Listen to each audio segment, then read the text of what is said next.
Mark Zuckerberg. I said I would Mm. talk about this yesterday. I wanted to talk about this yesterday with you guys, but we'll do it now. Mark Zuckerberg, and speaking of being conspiratorial, I think there were a lot of things said during the COVID era in which, I can remember the one of the senior health advisors within then Her Majesty's government saying that masks, the efficacy of masks were negligible and wouldn't help actually stop the spread of the coronavirus. And it was Dame Dame Jenny Harries. And she might self-identify now as Jerry, who knows in this day and age. And she said, oh, these masks don't work, no point in making them mandatory, they wouldn't be the solution. And then, of course, the government said, well, we are going to put them in because actually we quite like the nudge theory. We think that actually this will change behaviors. If people are wearing a mask, they'll feel more afraid and aware of their surroundings, people breathing. Really quite sinister, in my opinion.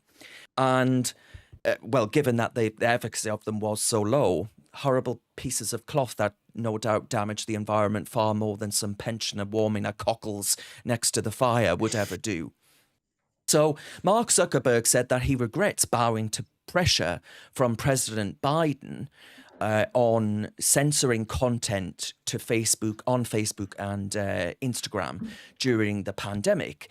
Now, what I just mentioned about Dame Jerry, I've just said it again, Jerry, I'm determined to make her a man.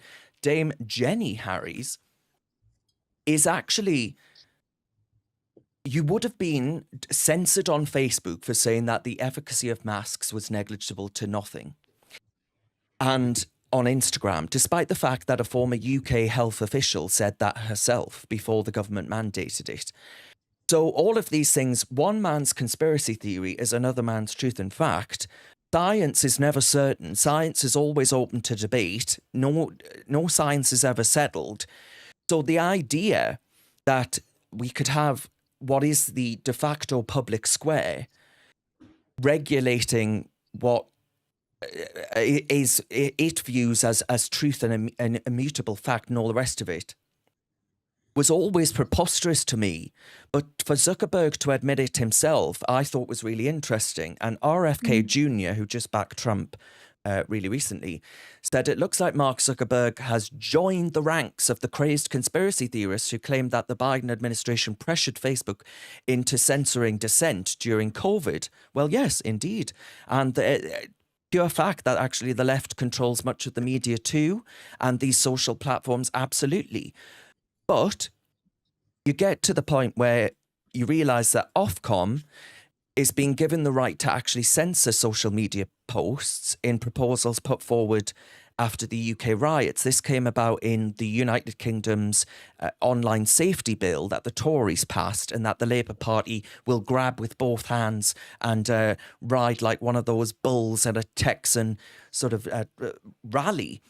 And I'm worried about this because I really think that everything that I've just mentioned, from talking about the efficacy of masks to talking about the merits of net zero and what it will do, what it will mean if we rely entirely on wind turbines and solar panels, how the UK economy would be bankrupt, and not just economically, but in my opinion, morally too.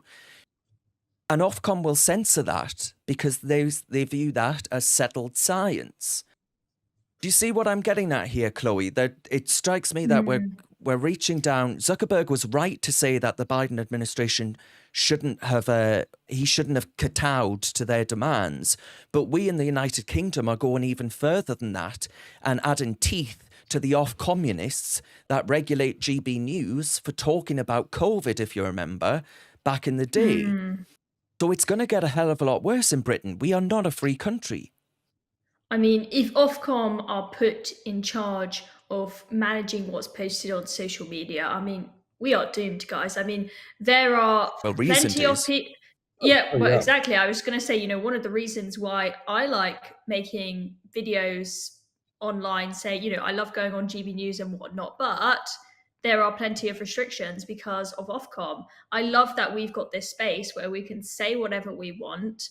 It doesn't matter if we haven't got, we've got a woke person. Yeah, Nicholas, you wouldn't be on the podcast now. We'd have to make sure we've got it. We've got an woke person to balance us out if we were managed by Ofcom. I mean, Well, we'll be doomed if Ofcom are in charge, and it would give Keir Starmer so much more leverage that it would get a lot worse than we're already seeing with all these arrests for Facebook posts and whatnot. If he's able to pressure Ofcom to put in place really strict guidelines as to what we can and cannot say online. I think just going back to what Mark Zuckerberg did, I think it was very, very interesting. I think it was very brave what he did to come out and admit that. Now, there are lots of mixed views on this. Some people are happy about what Mark Zuckerberg did and said this was really brave of him to come out and do this. He's exposed the Democrats for who they are. This was a really good thing. And other people are saying, look, you've just admitted that you censored during COVID. That's disgusting. You should be thrown behind bars. So I think it's an interesting question. Should we forgive him because he has now come out and admitted it and said that it was a mistake and he's shown the Democrats to be the liars that they are? I think it's an interesting question, but I think it was a hard thing for him to do regardless. I think that takes a lot of humility to put out that letter. Absolutely. Yeah. I've just sent you, Darren, I think if we've got time, it'd be worth showing the video that shows from 2022, the Democrats saying point blank, we absolutely did not pressure social media companies at all. Here that you disbanded the this is it here. So this is Josh Hawley, who is he's an American politician. Governance Board, which I thought was totally unconstitutional, but that turns out to be at best misleading. That's just the tip of the iceberg in terms of what you're doing. Your own quadrennial review, which was just reported in the press, says that disinformation is going to be the new focus at DHS. The Quad Review says that DHS plans to target, I'm quoting now, inaccurate information domestically on a wide array of subjects, including, quoting, the origins of the COVID-19 pandemic, the efficacy of COVID-19 vaccines, racial justice, U.S. withdrawal from Afghanistan, and the nature of U.S. support for Ukraine. A federal judge has just found as a finding of censorship, fact, Mr. Secretary, that your office, and I'm going to quote now, is supervising the nerve center of federally directed censorship. Here's another email, August 20th, 2021. Facebook writes again to HHS and highlights that Facebook is increasing the strength of our demotions for COVID and vaccine-related content. April 16th, 2021, Rob Flaherty at the White House circulates a Zoom meeting invitation to Twitter employees stating White House staff will be briefed by Twitter on vaccine misinformation. We have example after example of this administration coordinated, apparently, according to a federal court, by your agency, pressuring, coercing social media companies to engage in censorship. Is that constitutional? That is unequivocally false. Is what the emails show. It is unequivocally false, Senator. You are not pressuring the big tech companies to take down accounts. You are not meeting with them to ask them to censor on your behalf. That is correct. We are not. Mr. Secretary. Well, Mark Zuckerberg just admitted that that's a load of bollocks and that they're talking out their arse. Yeah, So, complete lies. I mean, the evidence, clearly from that video, we had the evidence 2 years ago, but it clearly didn't make the news quite as much as Mark Zuckerberg saying it himself has. Just complete denial there that they're not Democrats. They're not in favor of democracy. Free speech is a key part of democracy, and they clearly don't give a toss about it. And it's not just something that's immoral from the sounds of it. This is something that is completely unconstitutional for them to be doing as well, which I think is a major scandal. yes.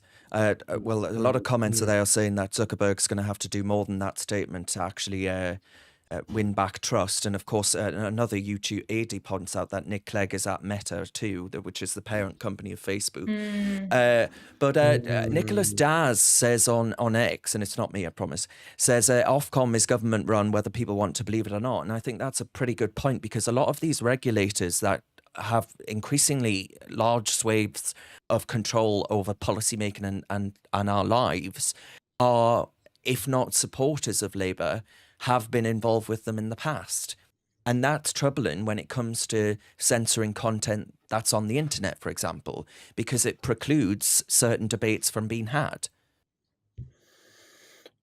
Oh, of course, absolutely, 100%. Ofcom is inherently a biased organization. We saw that in their investigation of the incident which happened in Claxon involving the Channel 4 undercover sting Yeah.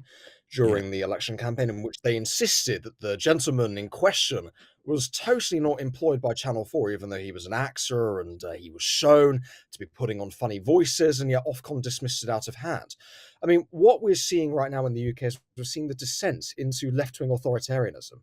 Starmer is attempting. I mean, we see this through the sheer amounts of arrests that have been made as a result of the riots, including people who merely watched the riots unfold or simply made comments on social media. Hmm. We are descending into left-wing tyranny, and the Yeah. possibility that Ofcom may start censoring tweets is truly, truly, truly terrifying. I'll tell you right now, we'll all end up sharing a cell. We all will. Mm. I mean, this is Oh, what we'll these have people fun want, anyway. and oh, it'll be brilliant, it'll be brilliant. Hopefully nobody steals last biscuit in the commissary. But this is what's truly terrifying, is the fact that, stuff that years and years ago talk about arresting people over social media posts and censorship and rising authoritarianism, that was all crackpot. But now it's become terrifyingly real. And the fact that we're actually getting the government in to regulate social media is even more terrifying. Social media should be generally unregulated, in my opinion. And of course, Zuckerberg was very brave for saying what he did. However, Redditors, proving themselves to be the authoritarians they are now calling for Zuckerberg to be put in a re-education camp, along with all the other Trump supporters, which is truly astounding how these people claim to be Democrats, yet they're advocating for their political opponents being literally put in actual re-education facilities. And that's what's really worrying. It's almost punishment for a wrong thing when you step out of line. And no doubt Ofcom, considering how, as you point out, it's primarily run by lefty Labourites who are in Starmer's back pocket, are going to censor only certain people on social media. We're going to Yeah. see two-tier gear applied directly to social media posts, even more than already has been. Have you got what it takes to be a reasoned presenter? Well, send us a short clip of yourself to join@reasoned.uk and we might be seeing you on this very channel very soon indeed.